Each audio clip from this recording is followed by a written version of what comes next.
أعوذ بالله العظيم وبوجهه الكريم وسلطانه القديم من الشيطان الرجيم من نزغه ونفخه ونفثه. بسم الله الرحمن الرحيم، وصلى الله على سيدنا محمد وعلى آله وصحبه وسلم تسليما. الحمد لله ولي المتقين، والصلاة والسلام على أشرف المرسلين، ولا عدوان إلا على الظالمين. الحمد لله وكفى، وسلام على عباده الذين اصطفى. الحمد لله الذي لا تطمئن القلوب إلا بذكره، والصلاة والسلام على من لا تسعد البشرية إلا باتباع هديه صلى الله عليه وسلم. إن الحمد لله وحده نحمده ونستعينه ونستغفره ونستهديه ونتوب إليه ونؤمن به ولا نكفره، ونعوذ بالله من شرور أنفسنا ومن سيئات أعمالنا. من يهدي الله فهو المهتد، ومن يضلل فلن تجد له وليا مرشدا. ونشهد أن لا إله إلا الله وحده لا شريك له، له الملك وله الحمد، يحيي ويميت وهو على كل شيء قدير. ونشهد أن سيدنا وعظيمنا وحبيبنا محمدا صلى الله عليه وسلم عبد الله ورسوله، بلغ الرسالة وأدى الأمانة ونصح الأمة وكشف الغمة ومحى الظلمة، وجاهد في الله حق جهاده حتى أتاه اليقين. وعلى آل محمد كما صليت على إبراهيم وعلى آل إبراهيم، وبارك على محمد وعلى آل محمد كما باركت على إبراهيم وعلى آل إبراهيم في العالمين إنك حميد مجيد.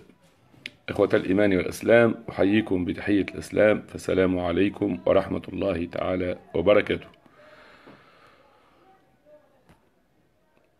Comme je vous l'ai annoncé, je vais donner ce discours-là en langue française, avec ma langue française qui est un petit peu modeste. Je ne suis pas excellent en français, mais seulement j'arrive, par la grâce d'Allah subhanahu wa ta'ala, à vous passer le message et vous faire comprendre de quoi il s'agit exactement. Je vais appeler ce discours-là, ou bien cette conférence-là, qui peut le plus, peut le moins. Et ce qui, là, c'est le bon Dieu. Le bon Dieu, il peut, que ce soit le plus ou le moins, il peut tout faire, lui. Subhanallah. Donc, il nous a donné des astuces, des moyens, disons, des approches thérapeutiques de guérison qui peuvent nous aider. Et c'est à travers le prophète sallallahu alayhi wa sallam qui nous a passé ce message-là. Et on va voir, en tirant profit des versets coraniques et des paroles du prophète sallallahu alayhi wa sallam, comment on peut traiter des cas vraiment pointus dans la médecine, qu'on appelle dans la psychiatrie, ou bien dans la neurologie, ou bien à propos, j'ai fait une conférence à Paris, à Berbès, je crois en 2009, qui avait pour thème une nouvelle approche de traitement des cas d'épilepsie chez les enfants et les bébés. C'est grandiose comme titre. Il y a pas mal de gens qui ont dit, mais qui c'est celui-là qui va parler de ça? Ils ont eu la réponse que c'est un cheikh qui vient de la Tunisie, il est spécialiste en coranothérapie. La coranothérapie, ça, c'est moi personnellement qui l'a, disons, inventé ou bien créé ou bien donné ce nom-là. Je vais vous parler un petit peu de ce nom-là, d'où est-ce que je l'ai emmené et comment j'ai pu le présenter et l'expliquer aux autres, même aux médecins. Bon, la médecine prophétique, c'est une thérapie comme d'autres, mais seulement pas mal de gens, pas mal d'ennemis surtout de l'islam, ne veulent pas l'accepter, bien qu'elle est efficace dans plusieurs cas. Donc, avec quelques petites recherches, j'ai vu qu'il y a une thérapie de la voix. Et ce fameux Baraké, là, en France, qui est spécialiste, le musicothérapeute, Philippe Baraké. Et elle est acceptée. Il fait même des séances de thérapeutie et la séance coûte une grande somme, hein, je crois que 70 ou 80 euros, ce, ce qui est équivalent à 8 fois 3, ça fait 24 ou bien 250 dinars. Et la séance, qu'est-ce qu'il y a dans cette thérapie-là? Il y a un poète qui a composé des chansons, hein, et un compositeur qui a donné de la musique à cette chanson-là. Il a fait accompagner avec de la musique. Et la voix humaine, hein, qui prononce ces paroles-là. Et en fin de compte, ils ont constaté que ça soulage quand même. D'accord? Donc, en voyant ces composants-là, hein, le compositeur c'est qui, le musicien c'est qui, et le chanteur c'est qui. La voix humaine et la composition humaine et la musique est humaine. Alors, que dire si les paroles sont divines, les paroles du bon Dieu, hein? Et avec la prononciation, il y a des règles de prononciation. أحكام النون الساكن والتنوين مخارج الحروف la voix, les lettres, comment ils sortent, hein? L'origine, la sortie de la lettre, la prononciation exacte de la lettre. Ça, ce sont des règles dans la langue arabe. Et la voix humaine. Donc, à comparer les deux, la meilleure, c'est la coranothérapie. Et sur le plan, sur le terrain, elle a donné beaucoup mieux de résultats que d'autres thérapies, la musicothérapie ou bien la thérapie de la voix. Alors on se demande pourquoi on ne l'accepte pas, cette thérapie-là, hein, et on n'aide pas les gens, pour en profiter. Oui. Donc, j'ai parlé, quand j'ai fait le discours d'hier, j'ai parlé de 3 grandes, disons, maladies. Hein. J'ai parlé de l'aveugle, celui qui perd la vue accidentellement. Ce n'est pas un accident de voiture, mais ça peut être un choc émotionnel, ou bien une tristesse, hein, profonde, ou bien il pleure beaucoup, comme c'est arrivé au prophète, hein, Yaqub.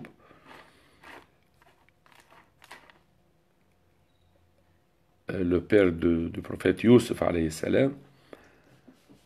Donc, il y a des cas dans lesquels on peut intervenir par cette coranothérapie qui est une science en elle-même. Oui. Pour convaincre nous de cette coranothérapie-là, on va leur poser une question. Est-ce que vous avez dans votre médecine une maladie qui s'appelle allergie à l'écoute du Coran? Non, ça n'existe pas, il n'y a pas. J'ai posé cette question-là à des dizaines de docteurs, aussi bien en Tunisie qu'en Europe, même au Canada. Non, il n'y a pas. Celui qui va me dire il y a, il m'écrit ici, ou bien passe-lui le message, ou bien passe-lui le lien de cette conférence-là, et on discutera, Inch'Allah. Donc, il n'y a pas. Lorsqu'ils disent il n'y a pas, ils ont tort. Parce que de là, on commence le diagnostic. Alors, comment on appelle si quelqu'un, dès qu'il il commence à écouter le Coran, ou bien des actions, il tombe dans les pommes? Qu'est-ce qu'on va dire pour quelqu'un qui, dès qu'il commence à écouter le Coran, il commence à pleurer? Qu'est-ce qu'on va dire pour quelqu'un qui, dès qu'il commence à écouter le Coran, il commence à vomir? Qu'est-ce qu'on lui a fait? On lui a fait écouter le Coran. Donc, c'est, d'une manière ou d'une autre, une allergie à l'écoute du Coran. Donc, des deux choses l'une. Ou bien nos frères docteurs n'ont pas pris ça en considération en tant que allergie à l'écoute du Coran, ou bien ils l'ont bien compris que c'est une allergie à l'écoute du Coran, mais ils ne savent pas quoi faire. Ils ne savent pas y remédier. Donc, qu'est-ce qu'ils font généralement pour ces cas-là, hein, qui sont des atteintes, disons, généralement des maladies occultes? Qu'est-ce qu'ils font? Ils font de la manière de diminuer la sensibilité de la personne à ce mal-là. Donc, on lui donne de la drogue pour qu'il ne sente pas ce qui se passe dans son corps. Au lieu d'enlever ce mal-là, de pourchasser ce mal-là, ils ne peuvent pas le faire. Ils n'ont pas les moyens. Il n'y a pas d'autre moyen que la coranothérapie. Al-Ruqya al-Shara'iyya. Il n'y a pas autre moyen que ça. Et il leur donne, alors, bon, on dit que c'est mieux que rien. Parce que parfois, ça dépasse les limites. Donc, on doit intervenir. Quand on n'a pas quelqu'un qui est capable de traiter le cas par coranothérapie, on fait appel à monsieur le docteur. Donc, il nous trouve un moyen qui n'est pas le plus efficace, mais peut-être, avec les moyens de bord qu'on a là-bas, c'est le meilleur. Hein? C'est mieux que de ne rien faire. Voilà. Donc, comment diagnostiquer ces cas-là? En faisant écouter aux gens du Coran, ou bien des invocations, et on voit ce qui se passe avec. D'accord? Donc, il y a 3 cas. Par exemple, le premier cas, on a pris le cas d'épilepsie. L'épilepsie, la médecine a dit son mot dans ces cas d'épilepsie. Elle l'a classé en 4 cas. Bon, ça fait partie de leur science. Moi, j'ai fait une petite recherche là-dessus. Mais je vois, on peut dire qu'il y a 2 cas d'épilepsie. Un cas d'épilepsie d'origine organique. Là où les professeurs, les médecins, ils peuvent intervenir. Et le deuxième cas, c'est le non organique. Et là, ils ne comprennent presque rien du tout. Voilà. Nous, on peut différencier les 2 cas. On peut comprendre, hein, les 2 cas. On peut faire le diagnostic et faire le tri. On peut savoir s'il s'agit du premier cas, s'il s'agit d'un cas d'une maladie organique. Là, on le passe, ou bien on voit à nos confrères, disons, ils n'aiment pas qu'on soit confrères, je ne sais pas pourquoi, hein, mais si le cas, il s'avère que le cas n'est pas organique, un mal non organique, un mal occulte, un toucher satanique, et ça existe, alors on le traite par coranothérapie et on réussit généralement à le bien traiter, à le traiter à merveille. Donc, il y a des cas de schizophrénie, qu'on appelle schizophrénie, ou bien d'épilepsie, ou bien même à ceux qui tombent aveugles, deviennent aveugles du jour ou l'autre. Suite, comme je vous ai dit tout à l'heure, à un accident émotionnel, un choc émotionnel, à une tristesse grave, aiguë, énorme.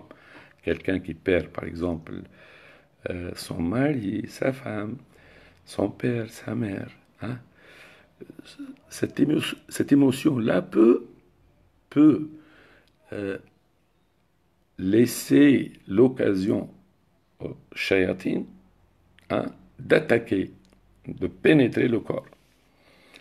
Et surtout si ces cas-là, je prends le cas d'épilepsie, si ce cas-là, il intervient, il arrive plusieurs fois, mais avant d'arriver, il y a des symptômes qui paraissent tout juste avant la crise d'épilepsie. Par exemple, on me parle de quelqu'un qui bâille trop, qui commence à bâiller. Il ouvre la bouche, hein, et il bâille trop avant de taper cette crise-là. Là, ça nous facilite la compréhension. Parce que comme le docteur, il a un background, une formation, un bagage scientifique avec lequel il peut peser, il peut différencier une maladie de l'autre, hein, suivant les symptômes. S'il a ces symptômes-là, donc le plus probable qu'il est atteint de cette maladie-là. S'il a d'autres symptômes, il est atteint de l'autre maladie. Et après cette probabilité-là qu'il juge lui-même, il passe à des investigations, des analyses, des radios, des scanners, des IRM, hein, pour conclure en fin de compte de quoi il s'agit comme maladie. C'est exactement comme le coronothérapeute. Le coronothérapeute, nous, d'après les symptômes, le taux, la probabilité augmente. L'espérance mathématique augmente. Donc, il y a ce qu'on appelle l'espérance mathématique non nulle. Donc, ce qui nous a poussé à faire ces recherches-là, c'est que bon Dieu a parlé de ça. Il a donné un exemple dans le Coran, tout en parlant des intérêts là, hein, qu'on récolte, hein, les banques qui récoltent chez les citoyens, qui mettent leur argent chez eux, al-riba, l'usure. Il a donné un exemple, il a dit, ceux qui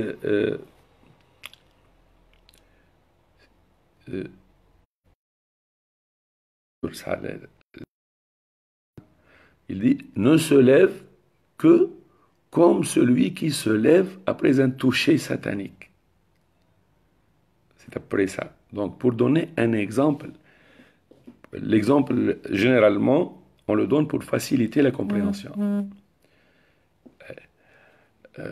Si l'exemple, on le donne, ça rend la compréhension plus difficile, on n'a pas besoin de cet exemple-là. Donc, généralement, on donne des exemples pour faciliter la compréhension. Et il y a deux conditions pour donner un exemple. Il faut que le terme qu'on a utilisé soit compris par par l'interlocuteur qui est en train d'écouter, hein, et il faut que le sens soit correct. Le sens de l'exemple soit correct. Je vais vous donner des contre-exemples. Si je donne un exemple, par exemple,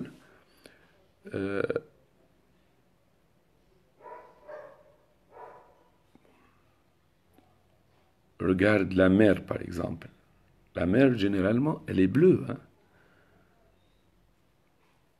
Comme elle est bleue, comme du lait.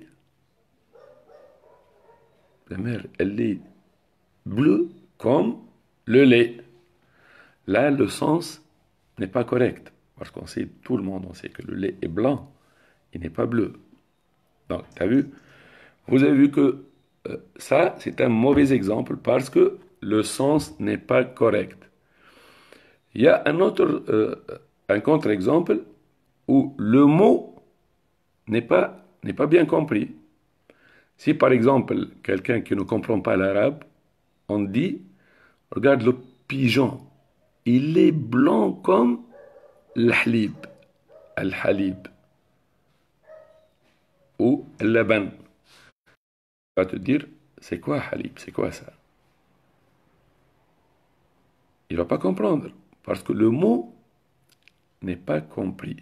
Donc il faut deux conditions. Il faut que le mot qu'on a utilisé pour donner l'exemple, il soit bien compris par celui qui l'écoute, et le sens de la phrase, il soit correct. Il faut qu'il soit correct. Donc, si on est d'accord sur ces conditions-là, alors on doit être d'accord que le bon Dieu qui nous a enseigné toutes ces sciences-là, il a enseigné l'être humain. Il a fait connaître à l'être humain tout ce qu'il ne connaît pas. Donc, s'il donne un exemple, c'est certainement qu'il a tenu compte de ces conditions-là. Et là, le bon Dieu, il a donné un exemple. Il parlait du riba, il a dit,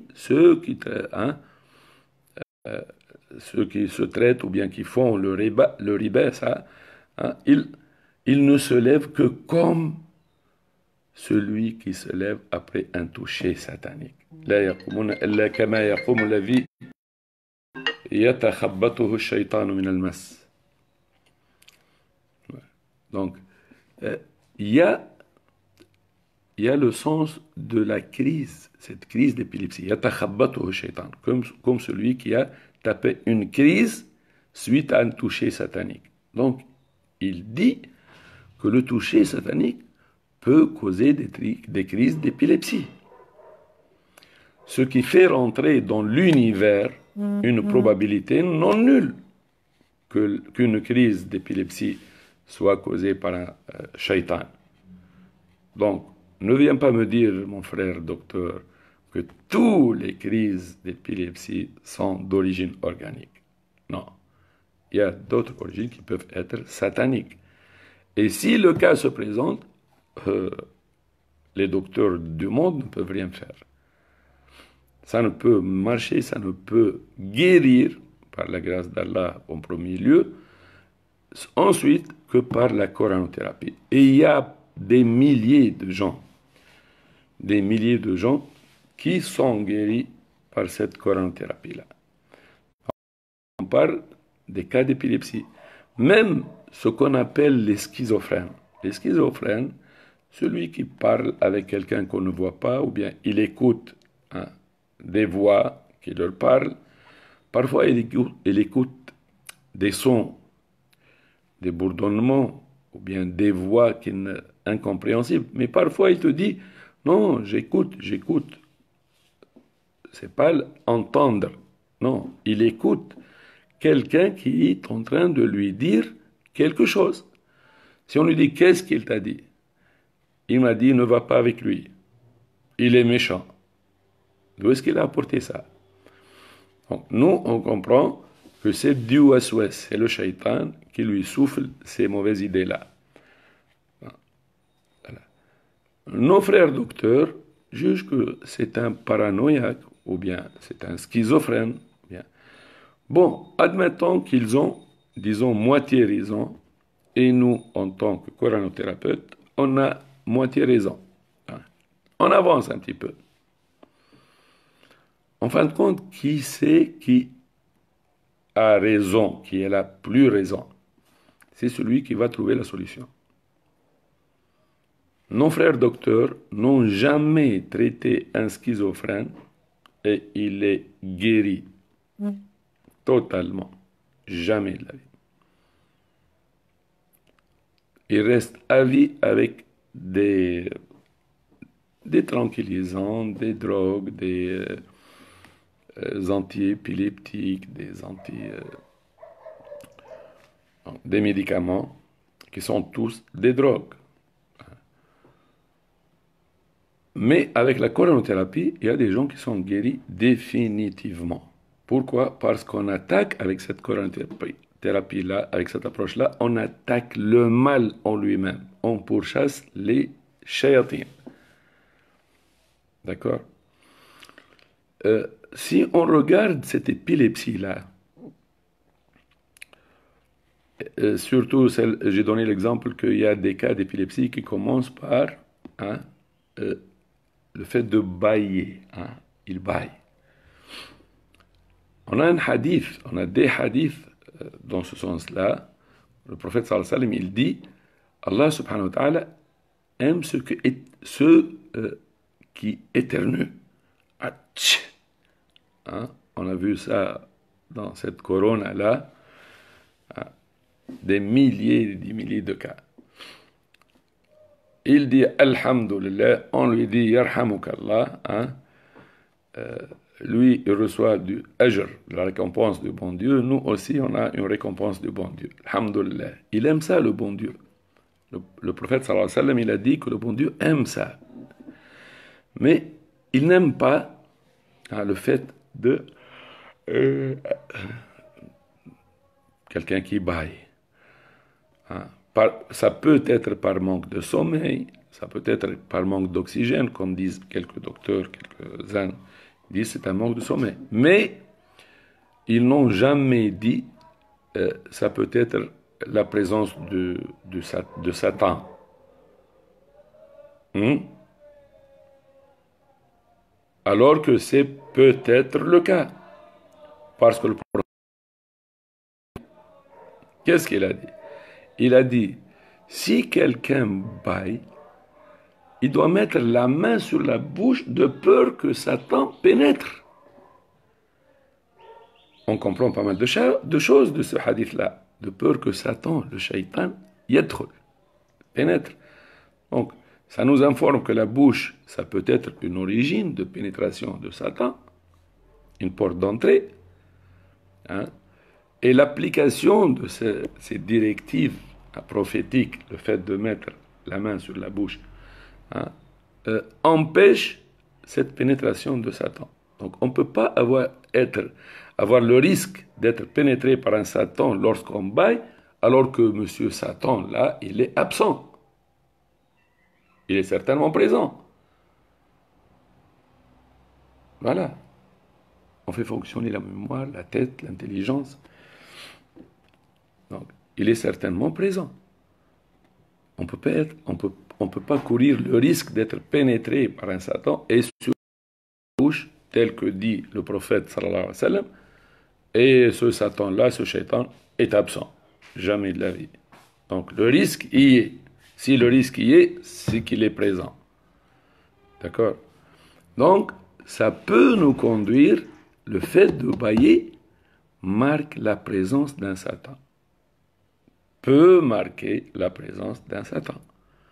Avec d'autres symptômes qui augmentent le taux de probabilité de cette compréhension-là, de cette hypothèse-là.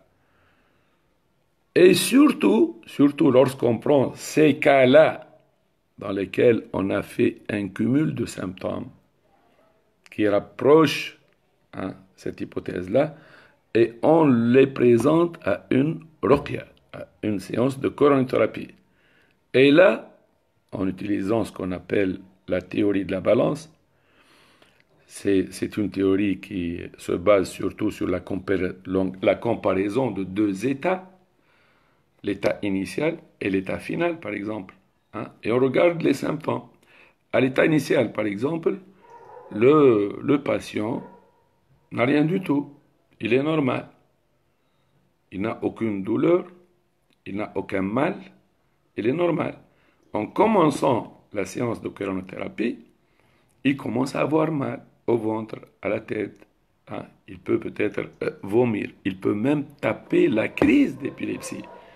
Et là, on est certain, parce qu'on l'a provoqué, on est certain qu'il ne s'agit pas d'un mal organique, puisqu'on a pu provoquer cette crise-là. Qu'est-ce qu'il vient nous dire, monsieur docteur, là? Et on va avancer encore un très grand pas. Comment ça? On va utiliser cette même théorie de la balance dans l'approche scientifique de la coranothérapie en comparant une semaine avant de commencer le traitement par coranothérapie et une semaine après avoir commencé le traitement par coranothérapie. Et on regarde les symptômes en fréquence et en intensité. Si on trouve une différence entre la semaine d'avant et la semaine d'après, si on trouve que les symptômes ont diminué, on est d'accord tous qu'on est sur le bon chemin de la guérison. Et c'est comme ça qu'on arrive à 0 symptôme et le patient est guéri. Je vais donner un exemple. Par exemple, s'il tape 2 crises par semaine, 2 crises d'épilepsie par semaine, c'est la moyenne. Voilà. Donc 2 semaines avant de commencer la séance de coranothérapie, bien le traitement par coranothérapie de ce mal-là, on a 2 semaines pendant lesquelles il a tapé 4 crises. On commence le traitement pendant 2 semaines, la crise n'arrive qu'une seule fois. Donc il y a une différence entre 4 et 1.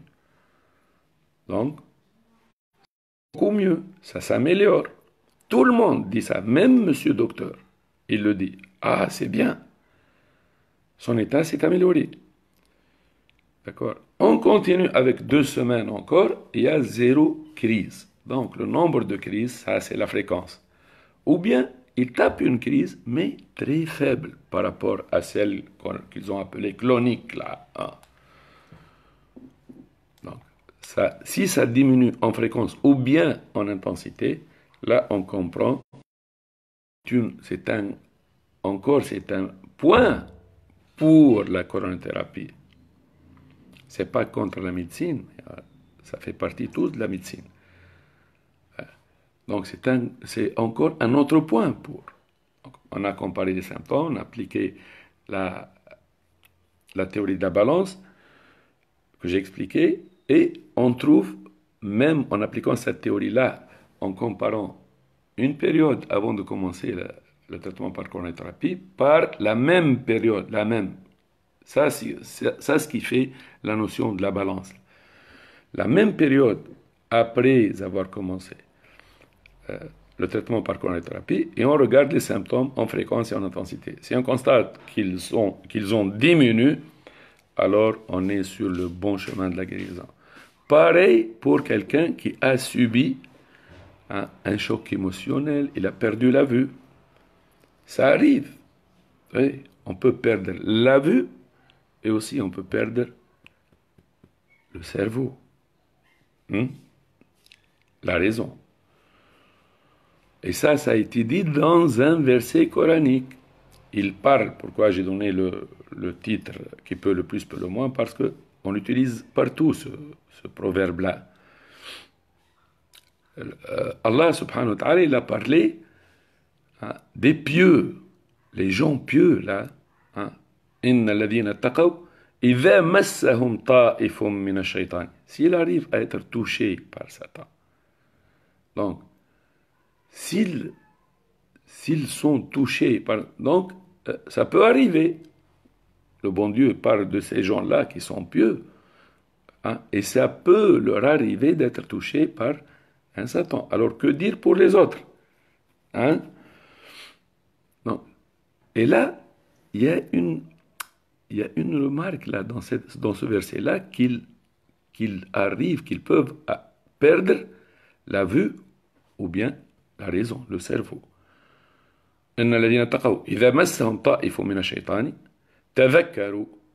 Ils ont invoqué Allah et soudain, ou bien tout de suite, la raison leur revient ou bien la vue leur revient.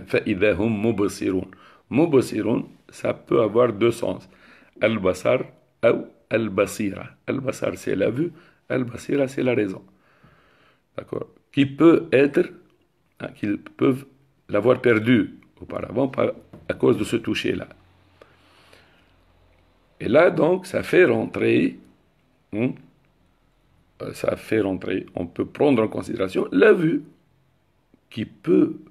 qu'on peut perdre à cause d'un toucher satanique. Ça, ce sont des versets coraniques dont on peut parler d'une théorie, là.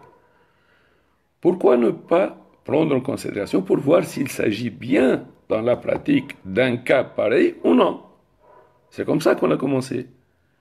Et en appliquant l'approche thérapeutique de la coronathérapie, on a constaté que pas mal de gens qui ont été traités auparavant pendant des années par des médecins, des docteurs, des spécialistes, des ophtalmologues, ils n'ont rien pu faire.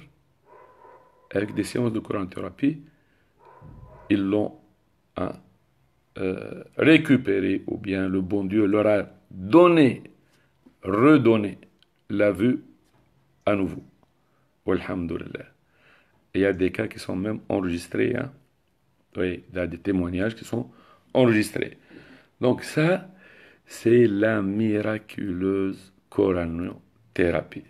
On se demande alors pourquoi ne pas l'accepter. Bon, cette séance, quelqu'un m'a demandé de la faire parce qu'il n'a pas compris hier de quoi j'ai parlé. Bon, il ne comprenait pas l'arabe. Et on a fait par la grâce d'Allah et l'aide des confrères, des frères et sœurs, on a fait une page Facebook qui s'appelle Coranothérapie et Ruqya Shar'iyya. Donc on va transférer cette conférence-là sur la page là, pour qu'ils puissent la voir. Je ne sais pas s'ils sont en train de voir maintenant ou non. Donc, et si vous avez des questions, vous n'avez qu'à les poser. Donc, toujours sous le toit de qui peut le plus, peut le moins, quelqu'un m'a demandé, est-ce que les crises d'angoisse peuvent être traitées par coranothérapie? Mais bien sûr. Mais bien sûr, on applique cette théorie-là, hein, cette approche-là, la coranothérapie, qui a 5, disons, piliers, 5 étapes. La première étape, c'est on fait une collecte d'informations concernant les symptômes, tous les symptômes. Et ça nous sert d'une base de données historique pour pouvoir comparer l'état de ce patient-là après un bon moment de traitement par coranothérapie. Donc, ça, c'est l'état initial. On fait une collecte des symptômes en fréquence et en intensité. Et on se pose des questions pour entrer dans les détails de ces symptômes-là. Ça, c'est la première étape. La seconde, c'est ce qu'on appelle la préparation du terrain. Tout ce qui rapporte au bienfait, à l'application des directives du bon Dieu, hein, des sunnas du prophète sallallahu alayhi wa sallam. Donc parce qu'on va utiliser le Coran, on va faire des invocations, qui sait en fin de compte qui va guérir Dieu. Donc on doit se rapprocher le plus possible de ce bon Dieu-là, avec des invocations, avec des prières, avec des sadaqas, hein, des dons, même avec les belles paroles, al-kalima tayyiba, avec la lecture ou bien la récitation du Coran. Donc, on ne peut pas faire des péchés, disons, rendre le bon Dieu en colère, il est fâché, et on demande qu'il nous guérisse. Ça se contredit. On ne doit pas vivre ces contradictions-là. Donc, on doit le conseiller. Qu'est-ce que tu veux, toi? Tu veux guérir? Et avec cette coranothérapie, comme son nom l'indique, c'est avec le Coran. Donc, on doit comprendre ce Coran-là. On doit le lire, le comprendre et surtout l'appliquer. L'appliquer sur terrain, oui. Et comme ça, on peut avoir confiance au bon Dieu qu'il va nous guérir. C'est certain là. Donc, ça c'est la deuxième étape. La troisième étape, c'est une séance de diagnostic. On voit si le patient présente une allergie à l'écoute du Coran, à des invocations, des hadiths et tout ça. Et là, comme je l'ai dit l'autre fois, il y a 5 résultats, disons.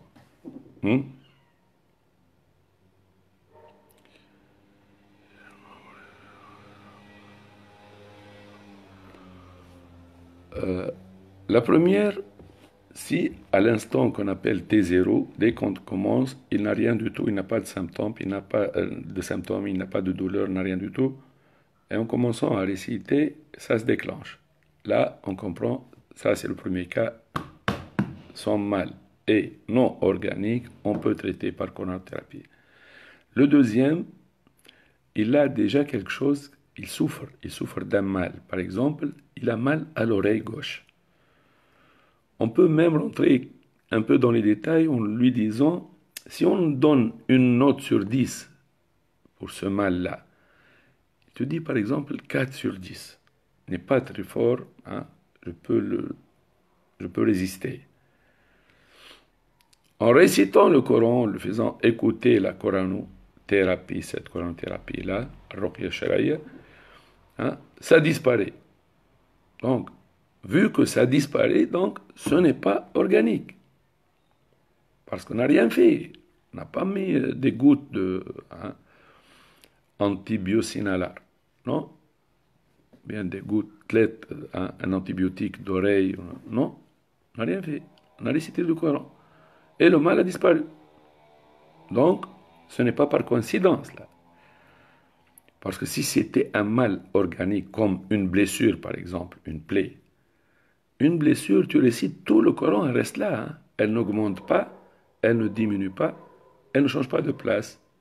Et s'il n'y a rien du tout, hein, ça ne devient pas une blessure comme ça, tout d'un coup, en récitant le Coran, une blessure dans la main droite.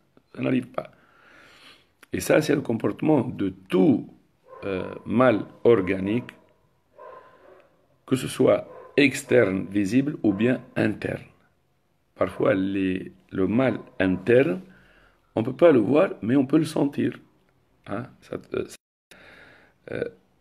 Ça reflète ou bien ça s'exprime en douleur. Donc, s'il a mal au ventre, et en faisant la coranothérapie, il n'a plus mal au ventre. Donc, on peut juger, on n'a pas tort de juger que c'est un mal non organique. Et, alhamdoulilah, il a été bien traité à merveille par coranothérapie. Si par exemple, ça c'est le deuxième cas, le troisième cas, si ce mal-là augmente, il était à 4 sur 10, il devient à 9,5 sur 10, insupportable. Qu'est-ce qui l'a fait pousser à ce niveau-là?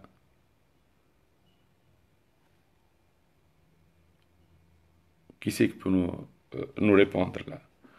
Donc, on comprend qu'il y a une résistance. Hein, tu me fais mal, je te fais mal. Et ça, on comprend, nous, les mauvais tours des shaitans, de Satan, là, hein, des diables. Donc, ça, on l'a diagnostiqué, c'est un mal non organique qui nécessite la coranothérapie. Le quatrième, si elle a mal au ventre, on a dit qu'elle a 4 sur 10 par exemple, une note de 4 sur 10, en le présentant à une séance de coranothérapie, Ruqya Shar'iyya, le mal change de place. Il devient dans le genou, par exemple. Peut-être monsieur le gastrologue, il a jugé que c'est une gastrite, ou bien un appendicite, ou bien un ulcère, ou bien... Comment ça, si c'était un ulcère, en récitant le Coran, il passe dans le genou. Est-ce qu'on n'a jamais entendu un ulcère dans le genou? Ça, on doit chercher. Hein. Je ne peux pas répondre, moi. Mais s'il bouge d'un endroit à un autre, d'un organe à un autre, ce n'est pas organique et c'est plutôt satanique, non organique, et c'est traitable par coranothérapie.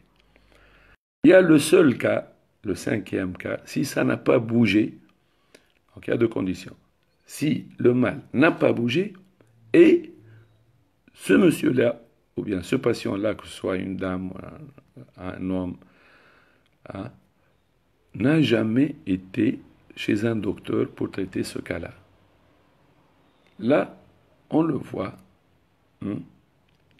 avec même une lettre d'accompagnement, pourquoi pas. Et je l'ai fait moi-même. Quelquefois, je l'ai fait. J'ai des amis qui sont en français.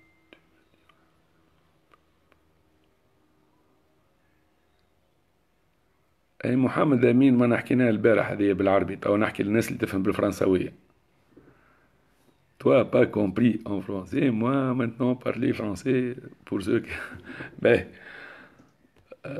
ارجع لنتاع البارح محمد امين نفس الحكايه تقريبا. سي محمد امين.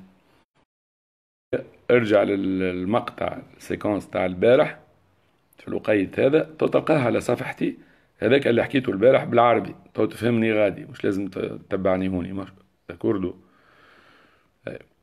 Donc, s'il n'a jamais été chez un docteur auparavant, là, on l'oriente vers un docteur, vers un ami docteur, un collègue, disons, un confrère, s'il a été voir 4 ou bien 5 médecins spécialistes et personne n'est arrivé, n'est abouti, alors c'est quand même non intelligent, disons, de le renvoyer encore chez les docteurs.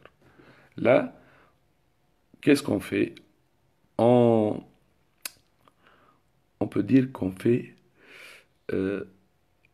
même si on n'est pas sûr qu'il s'agit d'un mal non organique, on le prend en charge. On le considère comme s'il était un mal non organique. Et on le traite par les traitements avec lesquels on traite les maladies non organiques, par chronothérapie. Et on suit par l'approche thérapeutique qu'on a appelée tout à l'heure la théorie de la balance, en se concentrant sur les symptômes en fréquence et en intensité. Et certainement, dans plus de 9 cas sur 10, on trouve que l'état s'améliore. Bon, il peut guérir sans savoir exactement de quoi il s'agit, sauf on peut dire qu'il s'agissait d'un mal non organique. Voilà, cette approche-là, elle est soutenue par des versets coraniques, par des hadiths du prophète sallallahu alayhi wa sallam. Donc ça ne vient pas comme ça ce n'est pas parachuté, et elle a donné ses fruits sur terrain. Il y a pas mal de gens qui sont guéris de mal tels que la migraine, tels que la perte de la vue, tels que les troubles de mémoire, l'oubli, les insomnies, les schizophrénies, les paranoïaques, les crises d'épilepsie, chez les grands, chez les bébés, chez les enfants. Oui, il y a pas mal, beaucoup de gens qui sont guéris. Walhamdulillah. Une approche thérapeutique fiable, qu'on peut considérer fiable. On ne peut pas dire que la médecine n'a pas joué un grand rôle là-dedans aussi, mais seulement s'il se trompent dans ce diagnostic-là, ils peuvent, c'est pas certain, mais ils peuvent causer des dégâts comme partout. Si on ne comprend pas de quoi il s'agit, on ne comprend pas la question, on ne comprend pas le sujet, on ne comprend pas le problème, on ne peut pas le résoudre. Je m'arrête sur ce niveau-là. بارك الله فيكم. أقول قولي هذا واستغفر الله العظيم الكريم لي ولكم ولوالدي ولوالديكم من كل ذنب فاستغفروه إنه هو الغفور الرحيم وما أوتينا من العلم إلا قليل لذي علم عليم والله أعلم ولا حول ولا قوة. أستودعكم الله الذي لا تضيع ودائعه. السلام عليكم ورحمة الله وبركاته.